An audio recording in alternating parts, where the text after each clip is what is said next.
Hey there, and welcome. Today, let's talk about something we all interact with, but maybe don't think too much about: our relationship with AI. You know, those smart assistants in our phones and homes. Turns out, it's about way more than just asking for the weather. It's about who we are and what these machines are reflecting back at us. Seriously, think about it for a second. Have you ever caught yourself saying, "please" to Siri, or "thank you" to your Google Assistant? I'm guessing you don't do that with your microwave. So, what's up with that? Believe it or not, this isn't just some weird personal quirk you have. It's a deeply human thing. The moment a piece of technology starts talking to us, our brains just kind of flip a switch. We start applying all the social rules we use for other people. We just can't help it. So, why can't we help it? What's the science behind this instinct?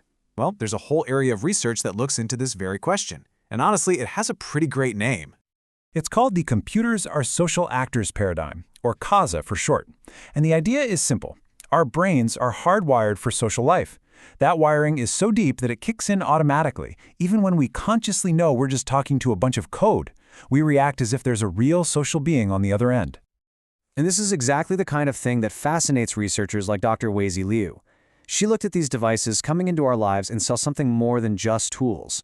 She saw social actors, digital mirrors that were starting to reflect our own habits, our cultures, and our values right back at us. Okay, so if we automatically treat AI like people, what happens when that AI is designed to be a specific kind of person? What happens when it's given a gender? And this is where it gets really interesting and kind of complicated. So many of these helpful assistant AIs default to a female voice. It makes you wonder, right? Are we just accidentally building old-fashioned gender stereotypes right into the bedrock of our future tech? Now, to figure this out, Dr. Liu didn't just guess. She came at it from all sides. First, just good old-fashioned observation, watching how people really talk to their AIs. Then controlled experiments, where she could tweak things, like the AI's perceived gender, to see what changes. And finally, computational analysis, digging through tons of data to find hidden patterns in our language. It's this three-part approach that makes the findings so powerful. So after all that rigorous work, what did the research actually find? Well, it turns out our biases don't just magically vanish when we log on.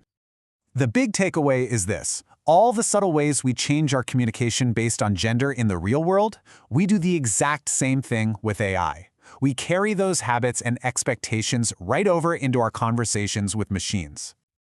And when you dig into the data, it gets even more specific. The experiments showed that female users tended to be more cooperative and accommodating when they were talking with the female-voiced Alexa.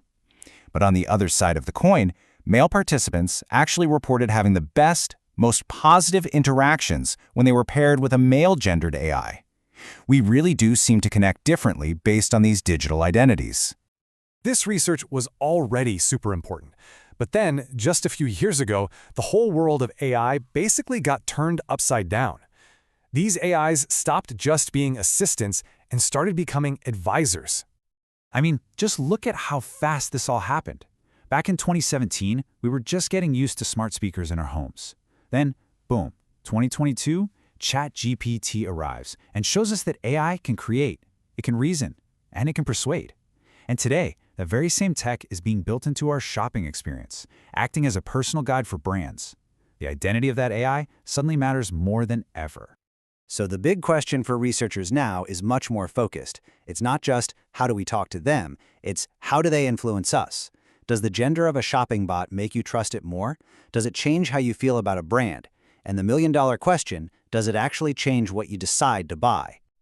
The leading theory right now is something called gender congruence, which is based on this classic psychological idea of similarity attraction. Basically, we tend to trust people and, it seems, AIs that are more like us. So the hypothesis is a female shopper might connect more with a female chatbot, which could make her more open to its suggestions. And this whole effect might get even stronger if the product itself is something we think of as masculine or feminine.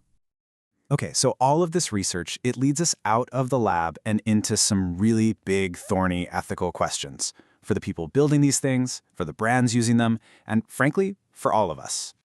And this is a huge one. I mean, think about it. If day in and day out, our main interaction with a helpful, compliant assistant is one that's coded as female, could that subtly start to warp our expectations in the real world? It's a question we absolutely have to ask. So what's the fix? Do we just pull the plug on AI identity, make every bot genderless, totally neutral, just a tool to sidestep all these biases? It sounds like a simple solution, but it's not. Because here's the catch. Brands want you to have a connection with their AI. That feeling of rapport and personalization is the whole point. An identity-free bot might feel cold, clunky, and just bad to use. So you have this real tension between trying to be unbiased and trying to create something people actually like to interact with. And that leaves us right here, with the ultimate design challenge of our time. This is the tightrope everyone is walking now. How do you build an AI that feels personal, that's inclusive, that people connect with, but do it in a way that doesn't just copy-paste all of the harmful stereotypes we've spent decades trying to leave behind? There's no easy answer, but the choices we make now are going to echo for a very, very long time.